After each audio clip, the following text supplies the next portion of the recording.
Welcome to the E-Show with Neil Ravin. Founded in 2013, the EHL has become the college placement leader on the East Coast. Sit back and learn more about the next step in your junior hockey career. Welcome to the E-Show, presented by the Penalty Box Foundation. The Foundation's mission centers around their daily motto, we take care of our own, as they help out all of those within the hockey community who've experienced a catastrophic event. Learn more at penaltyboxfoundation.org.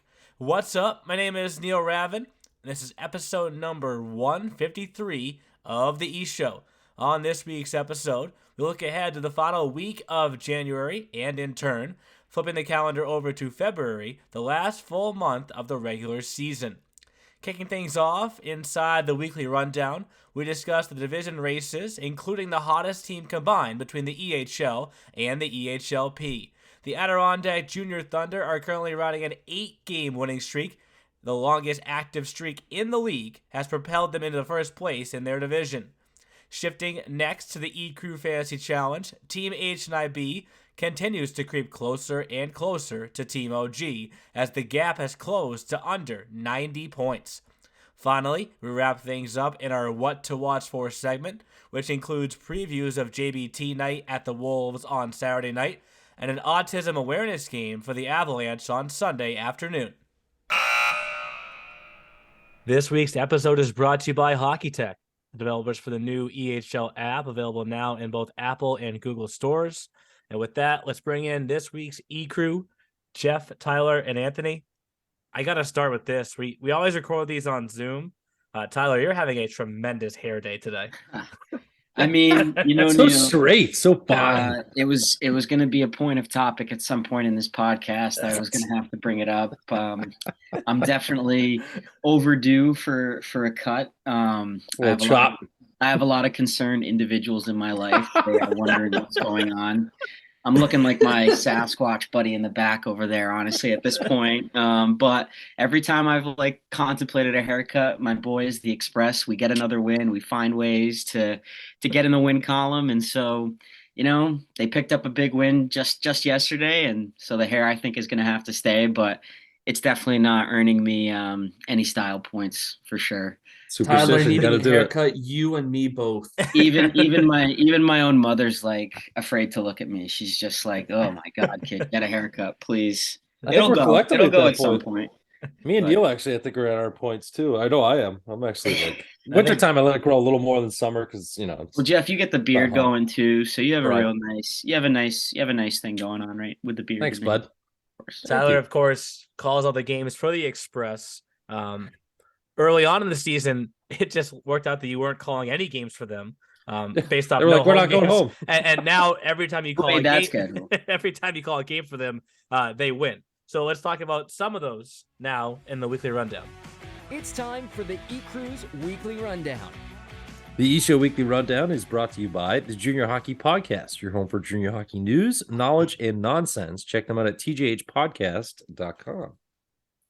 And I will kind of tease that further because I actually want to start this week in the EHLP, because right now the longest active winning streak that we have in either league combined is the Adirondack Jr Thunder. Oh, they're humming, baby. Did you see that? You go, Jeff. Oh no, I was gonna say, did you guys see the video? They have a goalie coach that's working with them that works. I'm blanking on his name right now. I'll have to check that out. That was really cool. They just tweeted out that they have a former NHL goaltending coach working with their EHL Premier goalies in Cool Insuring Arena. Well, or the CIA, as Anthony is now calling that would make a lot of sense, Jeff, because Keaton Hodgins, who is only an 06, he's one of three goalies that's having a remarkable season for them. Big reason why they've had success. You might have saw in the graphic, Charles Healy was one of the players of the week. Yep. Check this out. Yeah, longtime Detroit Red Wings goaltending coach deal. Hello. There he is. Don Hasek and Osgood. Jim Bedard. It's pretty good company. Sorry, Jim, I was blanking on your name at Dominic first. Hasek, Chris Osgood, Keaton Hodgins, Charles Healy, all in the same class. Hey!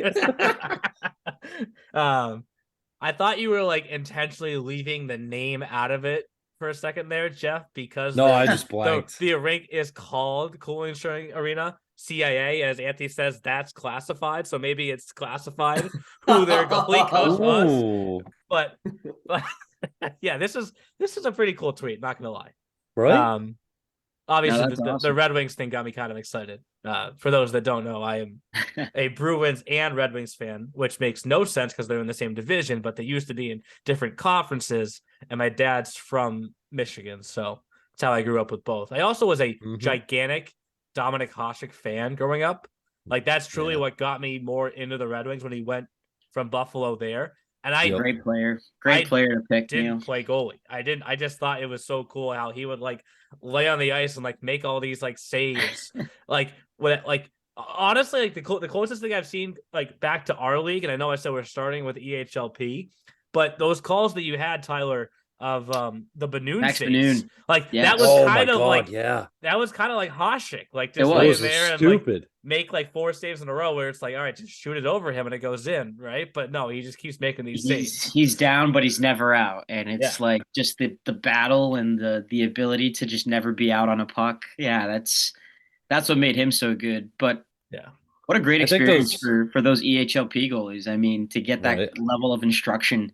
I mean, that's not something that you're going to get at really any kind of level in juniors. Like to just be able to have that. I mean, that's such a luxury if you ask me. And I'm not sure those players who they're going up against, but look at this drill too. This is friggin', I could not do this. Look at the speed, pass, shoot, score. Like literally my head was like spinning. I couldn't imagine what Hodgins and Healy were like looking at this drill, but keep going through it, boys. You'll get better. They obviously just swept Vermont this past weekend, which is kind of why I wanted to start with this Adirondack team, because going into that series with Vermont, Adirondack had won 6 straight games. Vermont had won 7 straight games, right? So like it's not like you're catching a team that's in a rut or maybe one of the weaker teams in the league. You're beating another top tier team and you're sweeping them in their building. And Tyler, to that point before, like I'm like, all right, well, I clearly the goalie of the week has to be Kean Hodgins. Then I'll just go look at the box scores, pull his numbers, and send it over. But he didn't play either game.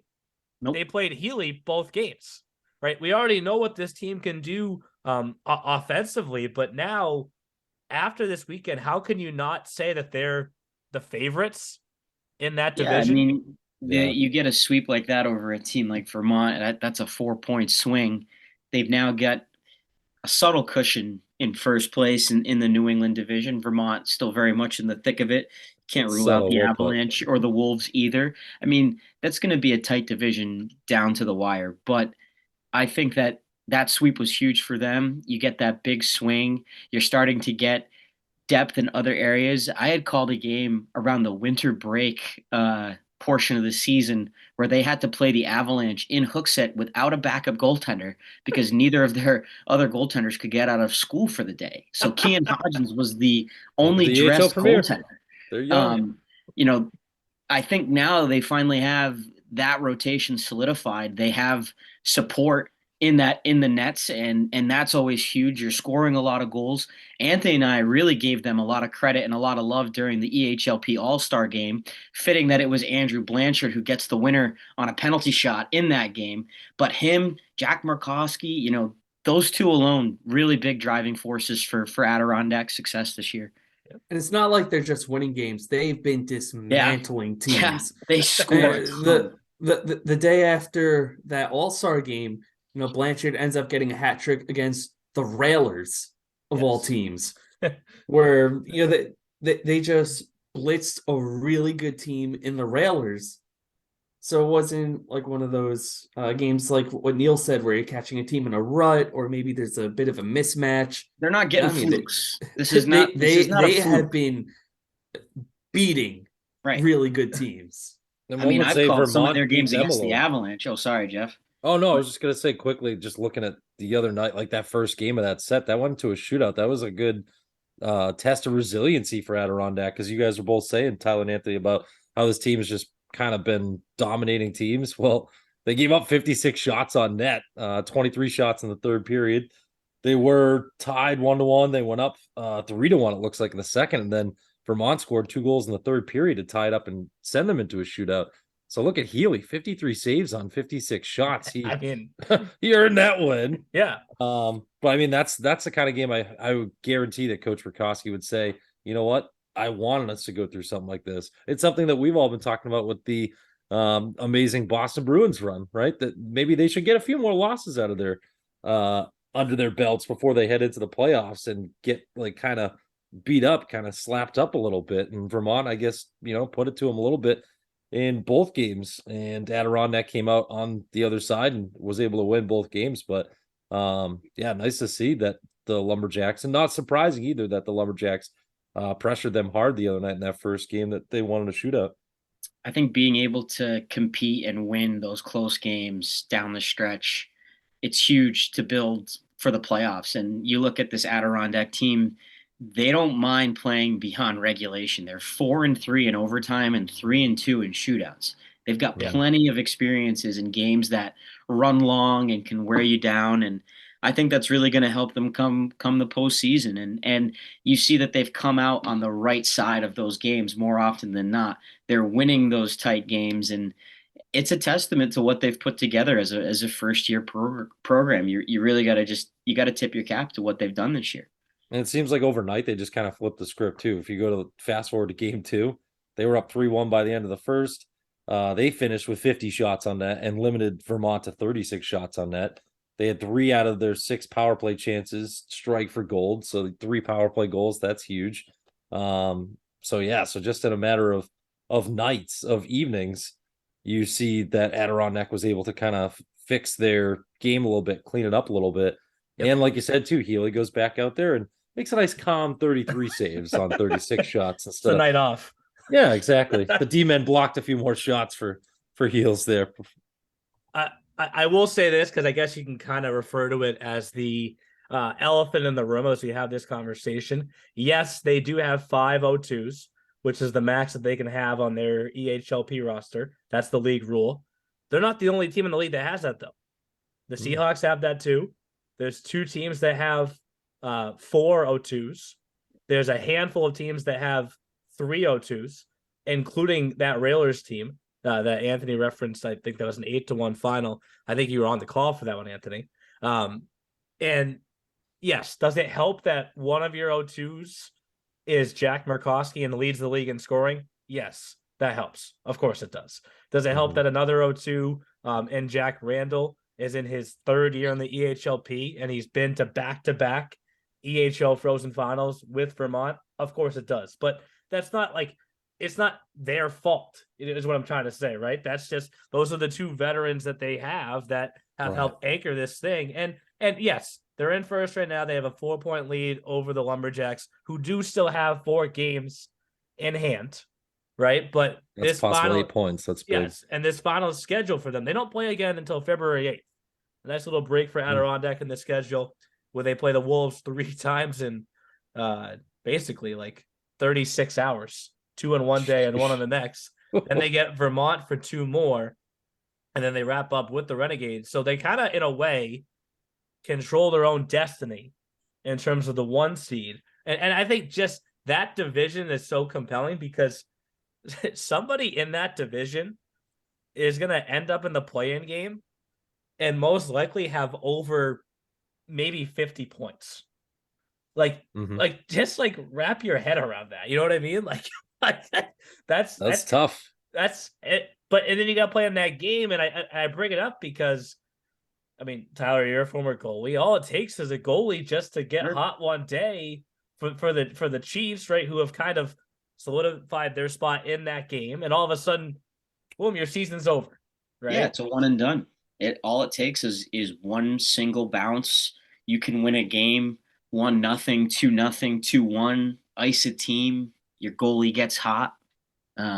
Maybe you capitalize on special teams. It's going to be, I know one thing's for certain. You don't want to end up in that spot. You don't want to, you don't want to have to play that game if you can avoid it. So it is going to be a mad dash to see how the rest of the New England division shakes out, because I know that 4th seeded team is going to do everything in their power to not end up in that spot. Yeah. Actually, Neil, speaking of that Chiefs premier team, I just called a game for them at our last showcase that they battled with the Lumberjacks 1-0. The entire game was pretty much 1-0 before Vermont pulled away. So that just goes to show you that those are this year's teams that we're talking about right now, that could very well happen again.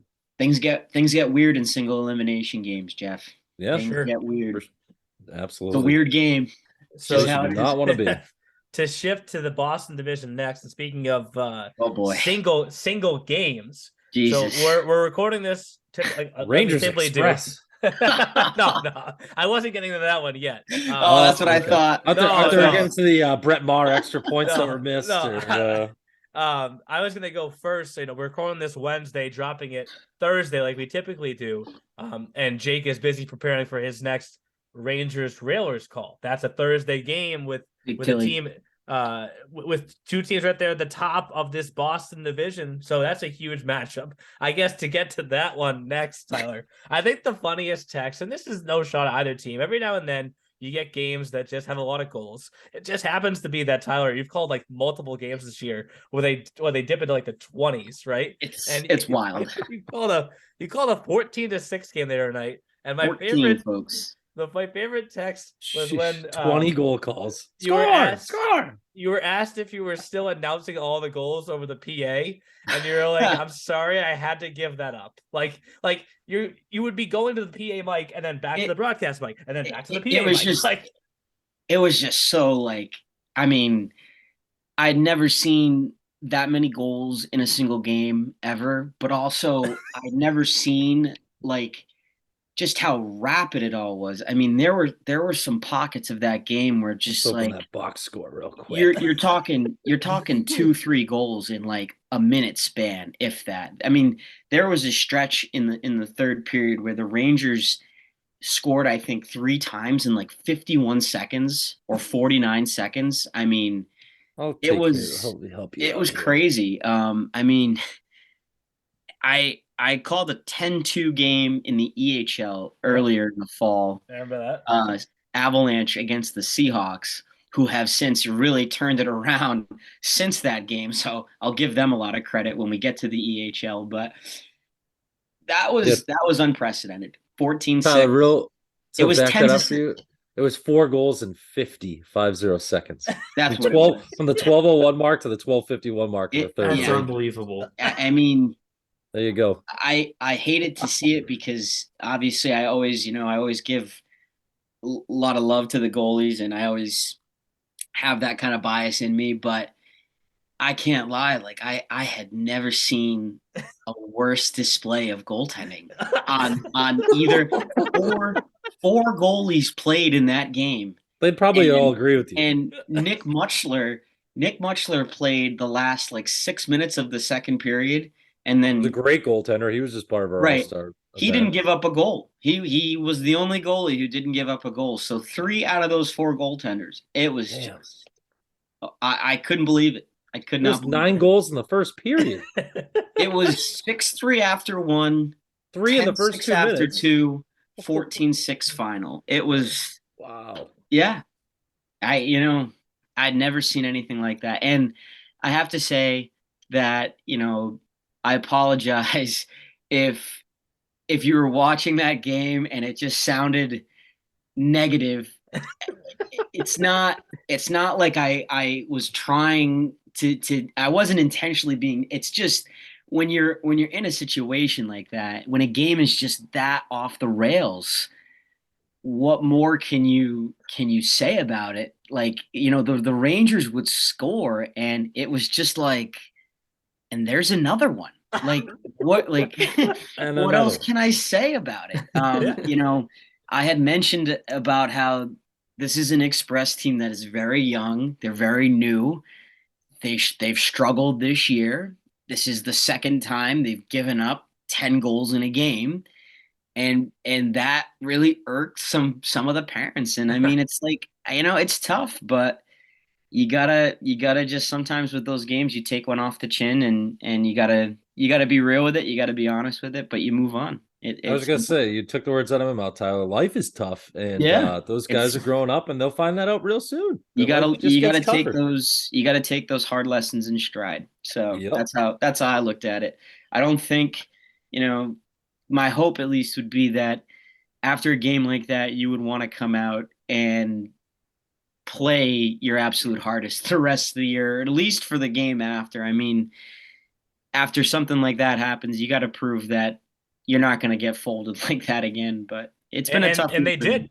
The next day they played the Avs, which not an easy task. I'm sure when they went to bed on Saturday night, they were like, "Oh God, now we get the Avalanche the next day," and they battled them to a 1-goal game. And then kind of to compare it to the first division that we talked about, are the Express in the same situation most likely as the Chiefs are, and kind of locked into that play-in game, of course. But if the playoffs started today, they get a Seahawks team who, on occasions this year, they've had a goalie get hot in a matchup against the Seahawks and win that game.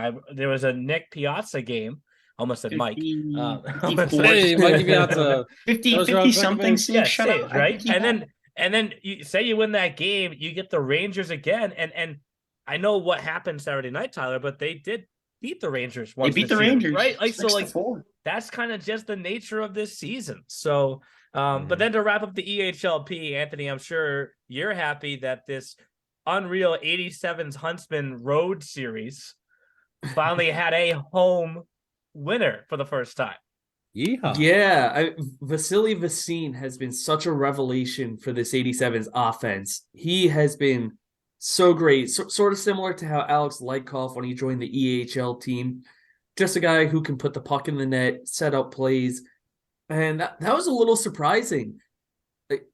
It was a playoff-like atmosphere. Mm-hmm. I was actually down on the benches. I switched with Chris Russo. He was doing the play-by-play for that. And, both teams, they were up on their feet. And I think for the 87s, they just got a very early jump. And then in the third period, they were able to pull away a little bit because the Huntsmen, had come back for a little bit. They made it a 1-goal game. But first time the home team has won in an 87s versus Huntsman matchup this season. Never say never now, Ant. I was about to say, well, what did I come up with a few weeks ago? IAWT and Anthony We Trust, because I would never have said Vasily Vasin. So Thank you for being the first one to say that kid's name for us. JATF, just ask the freaking player. Well, we just named him forward of the week. JATFP, yeah. Yes. Just named him the forward of the week in the EHLP, in large part because of that hat trick. But obviously, 3 great division races coming down to the wire there. Just a little over 2 weeks from the free agent and trade deadline roster freeze. So in terms of February 12th, I think. February 15th. 15th. There we go. It's a few days off. 12th the Super Bowl. That's what you were thinking of. Also, my fiance's birthday. So. Oh, okay. That's a big day. It's a big deal. Yeah, it's a big day. So, but remember, for the 15th, following that date, players can keep going up and down EHL and EHLP. Right. Within your organization. So you just can't bring anyone in from an outside organization. Yes. It has to be anyone that's within yours, which means EHL, EHLP. So that's different than last year then. Yes. So the roster freeze is a little bit more flexible. Well, yes. There's the roster, there's the external roster freeze. Acquisition. And the internal roster freeze, right? Like you can't bring anybody in from outside up to a certain point, and then you can't do anything else inside after a certain point.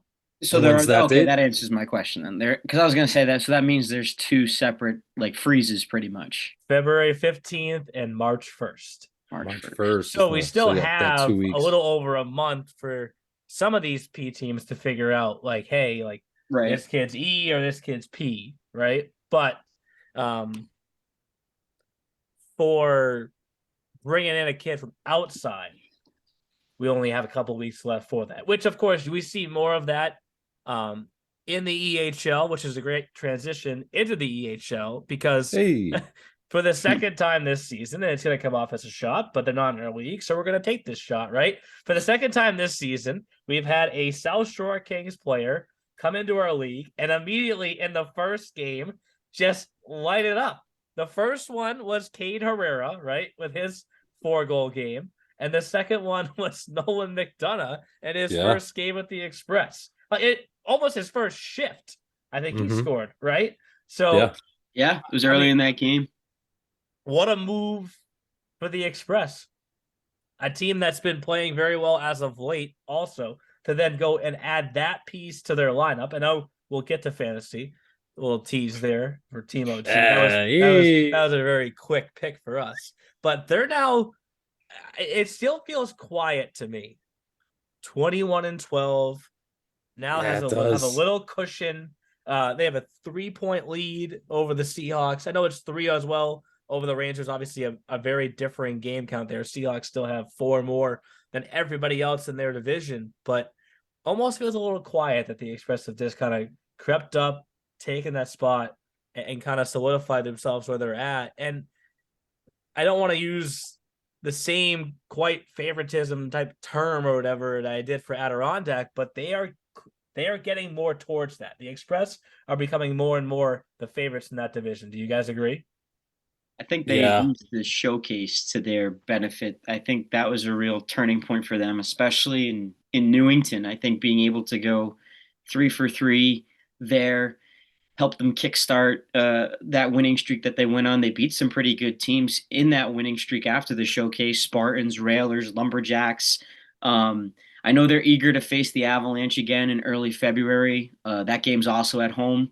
They lost 4-1, but they pummeled 45 shots on net. I think they felt that they deserved a bit of a better fate offensively. The offensive game has certainly turned around since the start of the year. They're finding the back of the net more, and I think with the defense that they have, the structure they have, the goaltending they have, now that the goals are starting to come, I think that can definitely make them the favorite in the East. The Seahawks have the games in hand. They're always going to be a dangerous team to match up against. And then you've got the Rangers, who sort of seem to just earn that respect out of that division. They've run the show, so to speak, the last few years. And I know teams are always eager to match up with them and try and knock them down. And the Express were able to do that in the playoffs last year. I know that was a big series win for them to punch their ticket to Providence. And I could very well see that division once again coming down to those two teams this spring. But I think you said it perfectly too, Neil, as far as the Express just quietly just winning all these games. And what Tyler was just saying about it, Tyler knows best of all of us. He's called the most games of theirs this year, is these additions that Nick Coda's made. Give him credit. He's not just a good coach, he's a good general manager too. And they're clicking. It's a team that he's always liked. Every time I've talked to him at showcases, even when they were struggling to score goals, he's like, we're sticking together. We have a plan. They did. They stuck it out. They got on a nice little streak, and now they're atop the East. We were talking about Sauerbaugh's on a heater. We were talking about that before. He's up to 14 goals now. Excuse me. And I know Nolan McDonough pretty well from his last 2 years with the Kings, and he is a very sturdy hockey player. Nothing fancy about him. He's an 0-2 age out. Hopefully, maybe going to play some college hockey. I'm not sure. Haven't talked to him or his parents in Foxborough recently, but sturdy player. He wore a C in Foxborough for a reason. Nobody just puts a C on their chest. No coach puts a C on a guy's chest for no reason. He is a very good hockey player. He's nothing fancy. He's going to come in. He's going to help. He's a perfect type of Express hockey player. Marcus Torgner was another guy that's starting to score. He was another guy that I saw the last couple of years with the Kings Premier. He's another kind of guy like him, different, because Marcus is more of a power forward, big guy. Nolan's not as big as him, but I think McDonough's a huge piece that'll just add to the pile of guys that Nick's collected. And I mean, you got Jack Boschert still. So when you look at the scores, they've only given up 1 goal here, 1 goal there. And I think I'm going to send it to Anthony. He's got something juicy. Well, I want to add on that point, Jeff. I think, Tyler, I think one thing that's sort of unsaid with the Express scoring more goals, now maybe they can give Boschert some more rest, where now they know they might not need the best goaltending every single game, where now if they get some more goal support for, who is it, Alex Girard? He's the... Josh Girard. Josh Girard, I'm sorry. Josh Girard. A.K.A. Jake Lizzie. Jake where he'll get more goal support, and now Jack can get some more rest. And that's a great point, Anthony. Get ready for the postseason. I recently did talk to Nick about it, and Josh made back-to-back starts for the first time since mid October, maybe, or mid November. Memory's a little foggy. That was when Jack was at a wedding, actually, so he had to miss a couple of games. And Josh got the shutout though to close out the Exeter showcase against the Rough Riders. Played really well in that game, 29 of 29. Didn't get the win against the Wizards. Tough break for him. Couple power play goals, but George Kolovos, also a hard guy to stop as well. Ooh, But I thought he gave the team a chance to win in that game. I unfortunately could not call that game. We had a little bit of a hockey TV fiasco, so that was unfortunate. But I talked to Nick about it, and he definitely he's high on Josh Girard, and the Express as a team, they have confidence in both goalies, and when both of your goalies have save percentages 930 and higher, I mean, that's a pretty strong indicator that both of them, when they're in the net, are going to give you a chance to win. And obviously, when you talk about this Express team, it starts with goaltending and it starts with Jack Boschert. I mean, they go as far as he goes, really, at the end of the day. And Anthony, you said it, the rest, that's what's going to be key, because he had Scott Bird last year in a 1A, 1B. They're going to have to try and formulate that down the stretch to take a bit of a load off of him. For sure. While we're on the East, this is probably going to be an easy question because we haven't talked about them yet. Do you know who's won 5 of 7 games? Speaking of quiet. Valley Junior Warriors? That would be correct. Oh, I was going to say the Wizards, actually. Yeah. And they play the Wizards. We're dropping this Thursday, as we always do. They play the Wizards Friday. Huge matchup. Going to be a good matchup. I told Ryan, we see you. I made him part of my social media post at that last day. And he was like, "Thank you, Jefferson." You know, and they were like, I mean, they're making some noise. Showcases. They had a very big Exeter showcase. Yeah, that game against the Apple Corps was, I mean, it was absolutely bonkers. 5-4. They won it with a second left. Ryan Papalardo, he was just named one of the forwards of the week. I mean, he's been on fire, and they're starting to get goals. Sam Bose is going to give them a chance to win each and every start. He's one of the better goalies in this league. I think he's one of the more underrated goalies actually in this league. So you're going to get consistency out of him.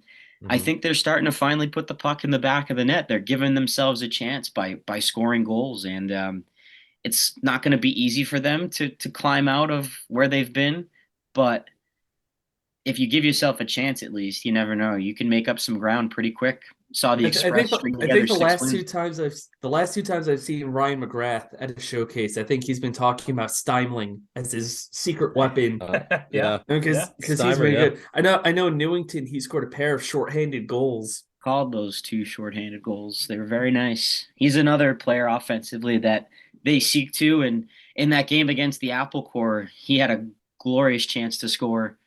And Max Benoon dove across the crease, made a phenomenal save. But he's another player. If he's producing for them, they're going to have a chance to win games, because I think offensively has been where they've had most of their struggles. They have kind of ironed out things defensively, and in net, they have their number 1 goalie. They have their blue line healthy again, Paul Terry and Dom Metro in particular. So now it's about offensively trying to score more, and I think they're starting to do that. And Cole Fagan was a nice addition for them. Me and Neil had him in fantasy not too long ago. That was a good week for us. 8 goals, 7 assists. Every week's a good week for you guys. No, it hasn't been since the holiday break. Usually they're trying about those breaks, brother. But they do. Rotors need a change. Including the Wizards game on Friday, they play them 2 more times after that. So that 10-point gap, they need those games. That can close, and obviously, I think the first goal if you're Valley is you make the move so that you can host that play-in game, and then from there, if you're able to dig out of the hole that much, why not be 3? Why not be the 2 seed, right? And then be fully out of it. So that covers the East. 3 divisions left to touch on before we go to fantasy. Where do you guys want to start first? Symmetrical. We're in the East, so we can hop over to the Central. We'll go to the Central. Makes sense. There we quietly, go. This is becoming the Railers, and then everybody else fighting to not be in the play-in game. right? Like you can't literally. You look at the standings and you can't not feel that way. Right? 27, 25, 23, 23. I think we did this last week, and it was like 23, 22, 21, 20. They're still all bunched up there. Rhode Island, Chiefs, Rough Riders, Apple Corps for 2 through 5. With Rhode Island now in second. Good for them. They hopped over the Chiefs. First time that's not been someone named Connecticut Chiefs in second place in the Central for as long as I know. Do you guys remember when the Railers were like 7 and 8 at one point, and it was like, ooh, is this just not going to be their year? Is this the year that somebody else captures the Central Division? I mean, the Chiefs got off. Chiefs were like 9-1 to that absolute bender of a start. Hockey Club Rhode Island was 4-0 to start their existence. There were the Rangers were 0-4. We're like, what is going on? Yeah, it was a little topsy turvy, you could say, to start the EHL season. And I think seeing the Railers below the 500 mark like that was definitely jarring. And you had a feeling that it was going to turn around for them. And sure enough, it did. They got back to that defensive style that they're known to. Stefan Kulhanek, I think after the college showcase series, really turned his game around. He played really well against Nazareth and Brockport. And I think ever since that point in the season, he's really returned to form, the form that we're used to seeing. And they're a talented group up front. They're really just a well-balanced team. And, the 44 points, it's remarkable how they've just been able to completely pull away from that division when you've considered how things started for them. For sure. And give Rhode Island credit for playing the Railers tough in these last 2 games on Saturday the 21st and Tuesday the 24th. I mean, we were talking a little bit before the podcast, that 3-1 game, Rhode Island wins. Yep. There was an empty netter at the end too, but then they lose 4-2. So you take a split versus the Railers. That's a huge win for Toby, James, and Janine, the power of HC Rhode Island. But yeah, I mean, just look at some of the other scores recently. Yes, 4-1 to the Spartans at the showcase. I remember that game. They lost a tough one 4-3 to Philly Hockey Club, beat the Little Flyers 3-2. The 87s game, that was actually a really good game. Anthony, I don't know if you had the call. I was not on the call for that, but I remember watching, and I got to talk about Will O'Brien, former 87. Yeah. He was on the P team last season, and he went through a stretch where he had 11 points in 11 games with HC Rhode Island. He's been really picking it up. He's found a new gear, and he's been scoring at the EHL level. He's been great for them. I think I actually called that. That's right. That feels like forever ago. Newington. What was that? That was last year. Did you call that game? No, I did. Because I'm dusting it off.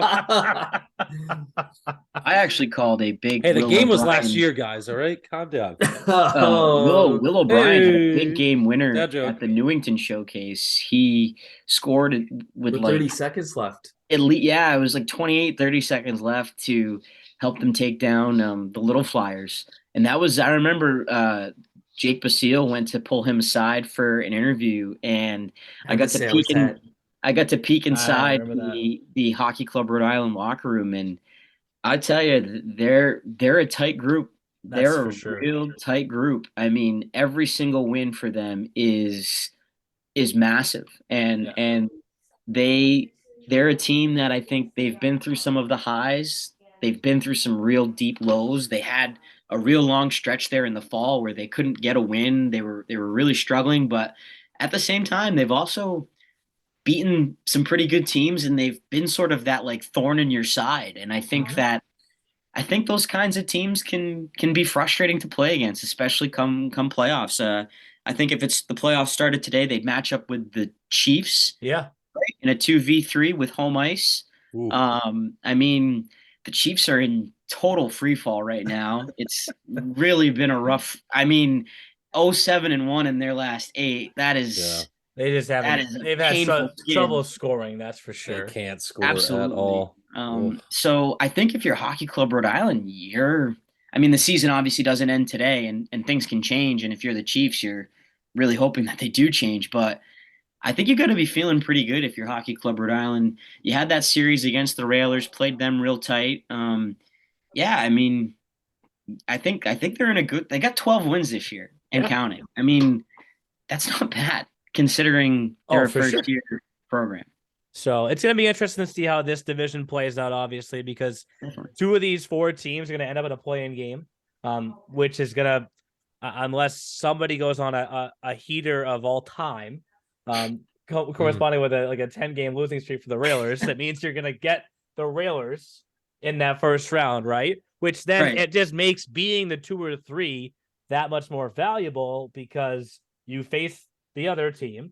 And then you don't have to potentially face the Railers until your division finals. And if you get to the division finals, then you're in the division finals, right? You give yourself the best chance at that point, right? So absolutely. Sure.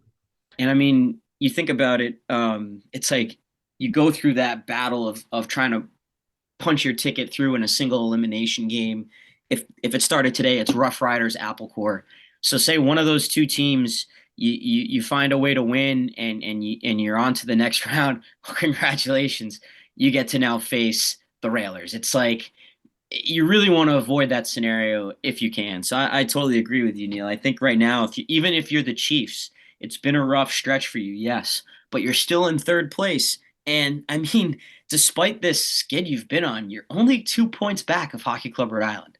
Like you can still somehow at 10-17-5, you can still like turn the ship around, and no pun intended, actually there, you can turn the ship around.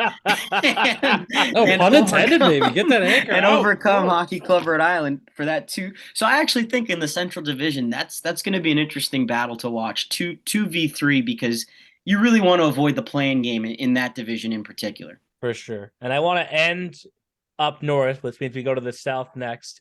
Why is it in the South that if Maryland has a good week, Little Flyers and Philly Hockey Club don't?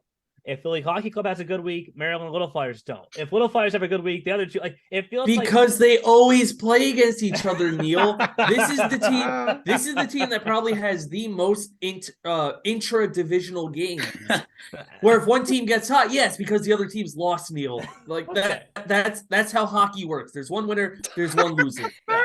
Poke the bear in the South. Anthony's Anthony's so fired up right now.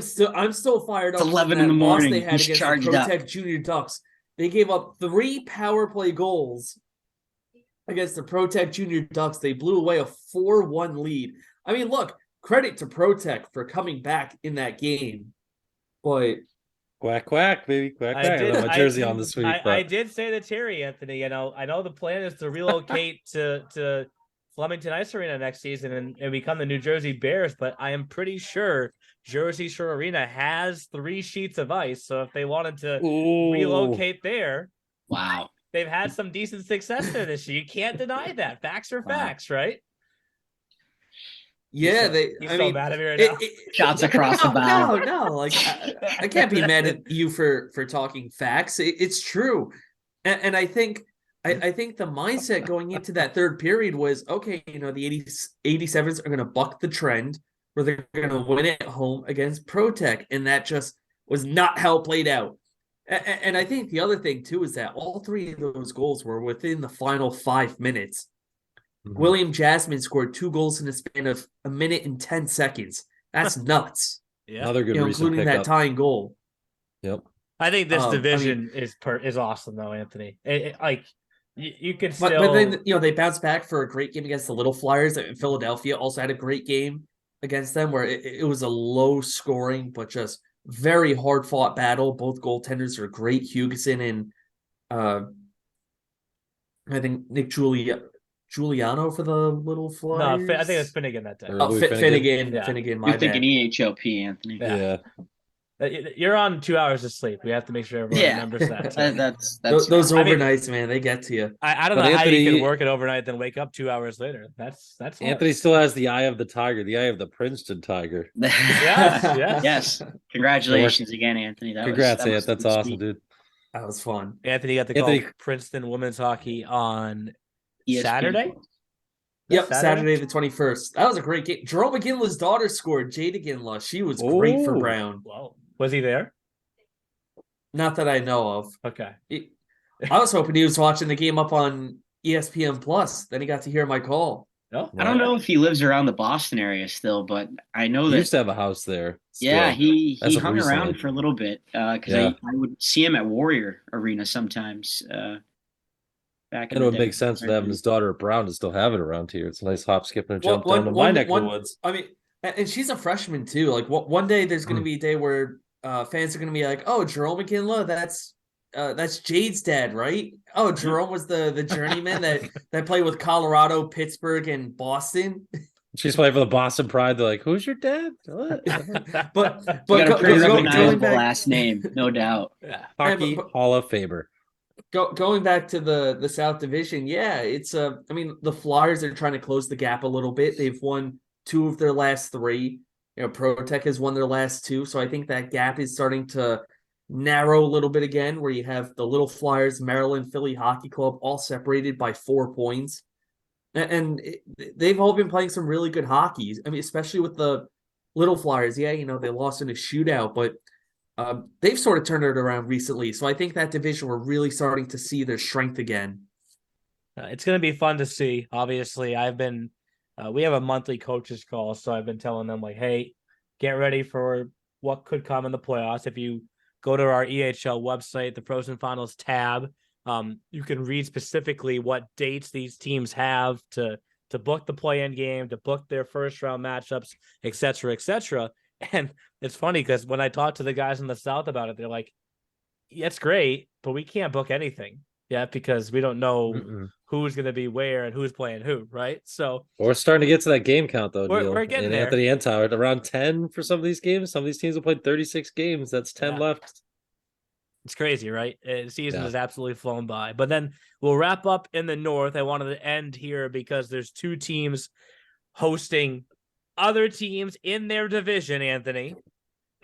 Finally, it's about time for a pair of benefit games this weekend. First, the Wolves host the Spartans on Saturday night, which is their annual JBT Night, to raise money for cancer research for a little boy that unfortunately passed away when he was at a very young age. It includes what they call the JBT Shootout, which will mark my 3rd appearance in the shootout this year. Lean jeans. What are we wearing for pants, Neil? I am not wearing jeans like I did last year. And the guy was literally chirping me while I'm literally at the blue line thinking, like, what am I going to actually do for a move here? And he's like, he can't even move in those lean jeans. And I'm like, I can't even focus now.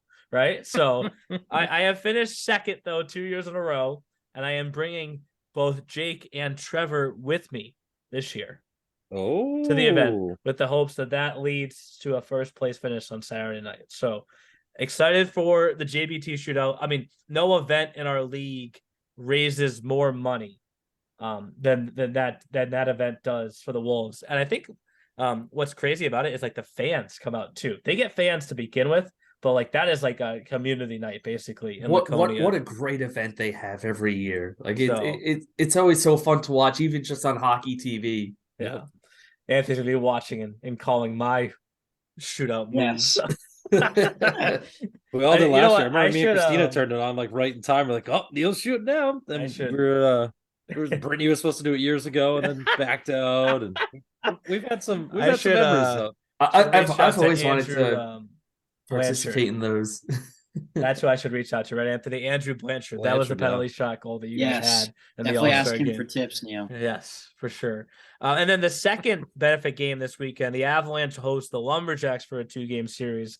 The second game of that weekend series, I think they have special jerseys for the game, Tyler. You have to let me know about that. But they're raising money for Autism Awareness, which, of course, head coach Chris Sorella's son, Kyle, has autism. I don't know if he'll be at the game or not, but the game is kind of for him. Easily the biggest Avalanche fan there is. I don't think there's any debate to that. So pretty cool that they fall on the same weekend and they're against North teams. So 2 awesome games happening this weekend. So if you're in New Hampshire, go to Laconia on Saturday night and then go to Hooksett on Sunday. Stop on by the ice then. Weekend planned. Done. Say hello. There you go. So I think that's a good segue now into fantasy. And Jeff, we We We're in need to some put trouble, the bud. key back in the ignition and turn it on. It's time for the E-Crew Fantasy Challenge. The E-Crew Fantasy Challenge is presented by BioSteel, the sports drink of the EHL. Use the promo code ESHOW, that's ESHOW, for 25% off when you check out at biosteel.com. So Team HNIB did not gain as many points as they did in the previous 2 weeks on us, but they still gained 8 points because Ethan Byrne got them an assist, Aiden Wickard, not one, but 2 power play goals. A hat trick from Peretz from the Wolves. I was waiting for Jeff to do the hat trick ding. Ding. Not too happy an with these dings. Ding. Oh, It's a right? stressful ding now. I mean, the defensive pairing of Dot Metro and Victor Malzahn is tremendous. But boys. They were like, you know what, the forwards got this, and then you got a shutout win from Kyle Span. So overall, 35.8 points for Team HNIB this past week. As for Jeff and I with Team OG, okay, we got a goal from Hayden Bullock. We had 3 assists, 1 on the power play from Jake's not here. Matias Budina. 2 assists from Graham Broadfoot. Tristan Boyer and Ken Muniz were like, you know what? If Metro and Malzahn are going to get nothing for Team HNIB, we'll just get nothing for Team OG, right? So from the back end. And then Louis Finnegan got us a win over Team Maryland.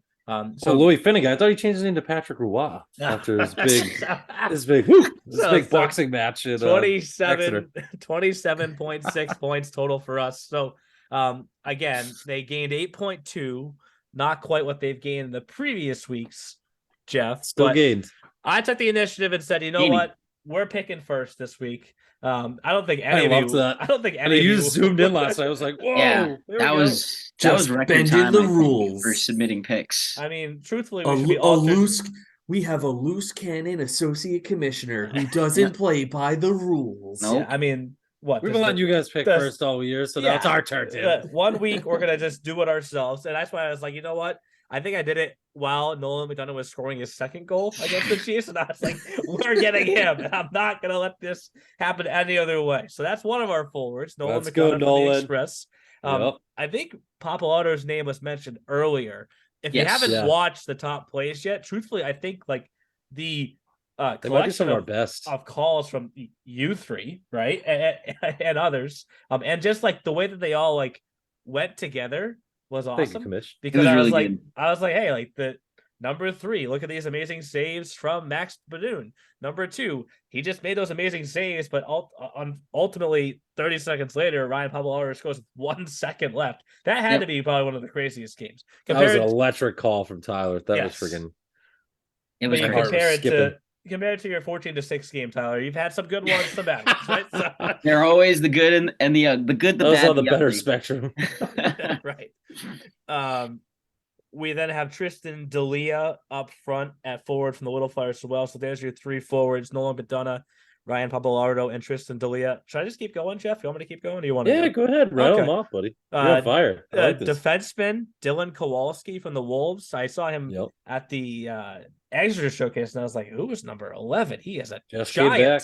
And then I remembered that was Dylan, who played for the Express this past season. On the flip side, Zach Pappas is not quite as tall as Dylan is. Actually, one of the shorter defensemen, but he's been a great 5'5", 155. Fives are wild, and he's number 5. Wow. Yeah, 5s are definitely wild. Then so, and he's got 5 points on the year. Stop there you it. go. Are you kidding me? Well, he'll get 5 points this week, Jeff. Hopefully, and then hopefully more. Times 2. Shane Paremba just named goalie of the week after picking up wins this past week against both the Wolves and the Rangers. Maybe this is dangerous because it's Vermont coming to town after they just got swept by Seacoast at home. He's won 6 out of the last 7, though. But Vermont's also the last team to beat the Avalanche back-to-back games in regulation. So, hasn't happened since early October. So no, not this week. It's gonna happen. Watch. Those are our picks. Like Anthony said, I took it. Our Robido's gonna start all those games. This is gonna screw us. I took it. Sorry, that's why we want Shane. Whoops. To go first. So how does Team HNIB counter this week? So we will lead off with forward from the Boston Junior Rangers, going with Mike Bichette. He's having a really good year for them. First year in the Eastern Hockey League, lit it up in the P last year, won a ring. We're hoping that he has a big week for us. I don't think we've picked him yet. No, I don't think so. The Rangers. So I'm gonna go call him and tell him to sleep. What? To our next forward, we're going with the red hot Alexander Legkoff from the New Jersey 87s. He's got 5 goals in 8 games. And he scored 2 against the Avalanche. So he's done it against some really good teams, and we're hoping for it to continue. Another guy who knows how to put the puck in the net, Jack Weinman from the Railers. It's going to round out our forward core. We really like those 3 forwards. Very, very talented.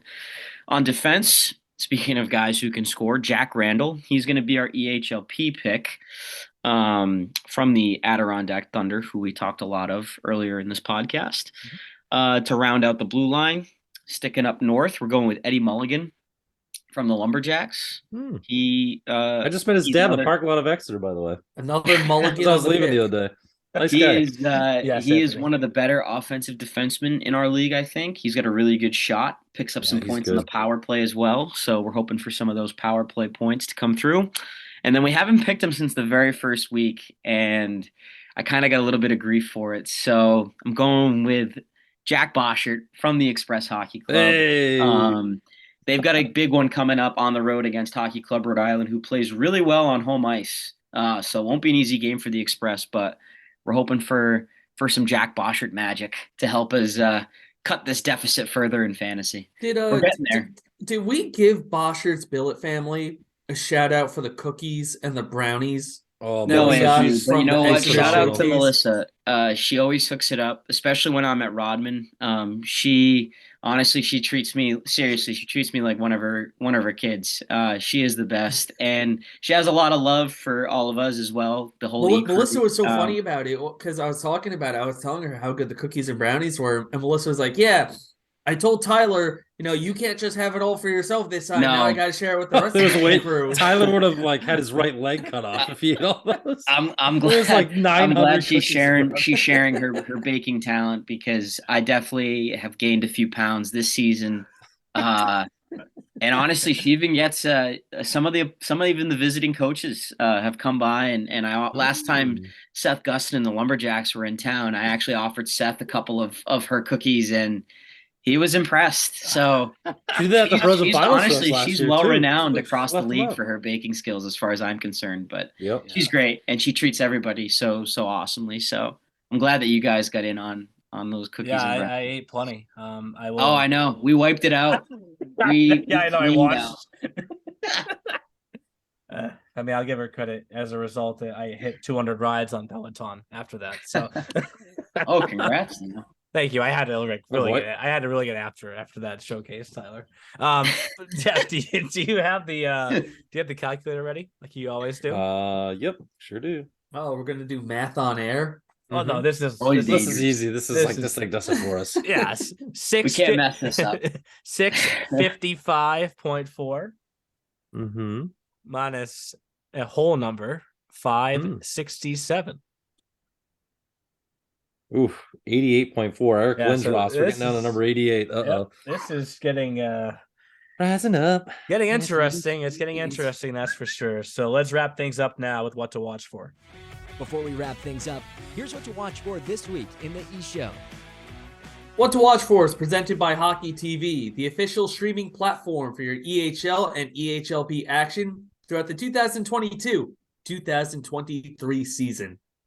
This is typically where I steal the game to watch for from Anthony, but this is easy for me this week because it's the game that I will be somewhat a part of, I guess you could say, with the Wolves and Spartans on Saturday night at 6:30.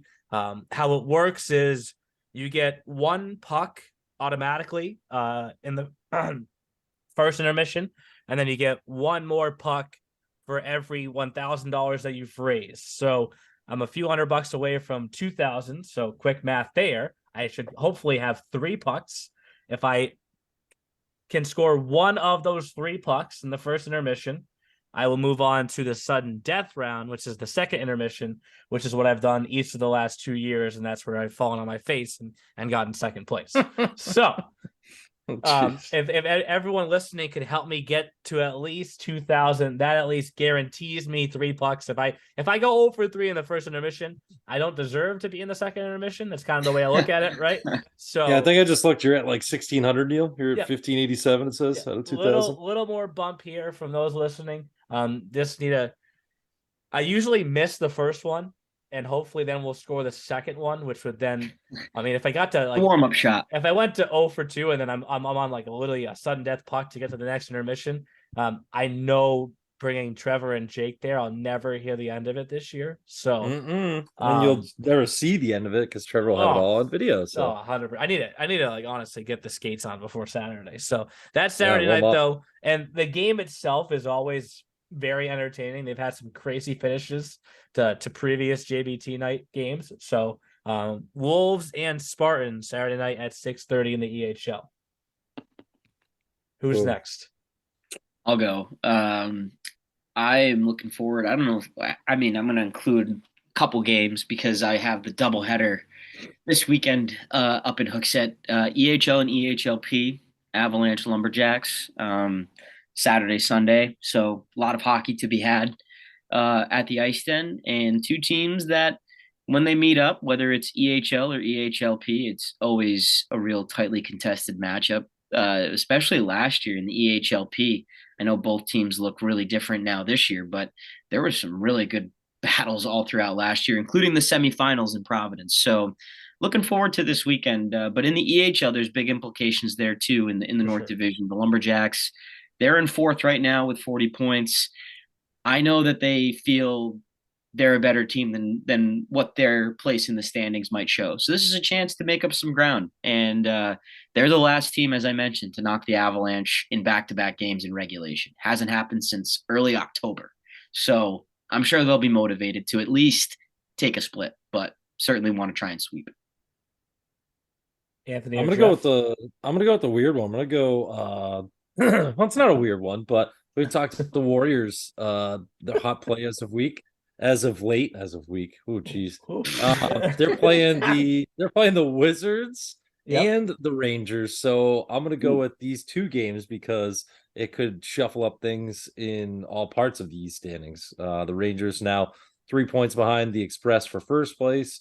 Warriors, as we said, need to start taking wins from the Wizards down the stretch to hopefully host that playing game. Warriors look like they're kind of stuck there.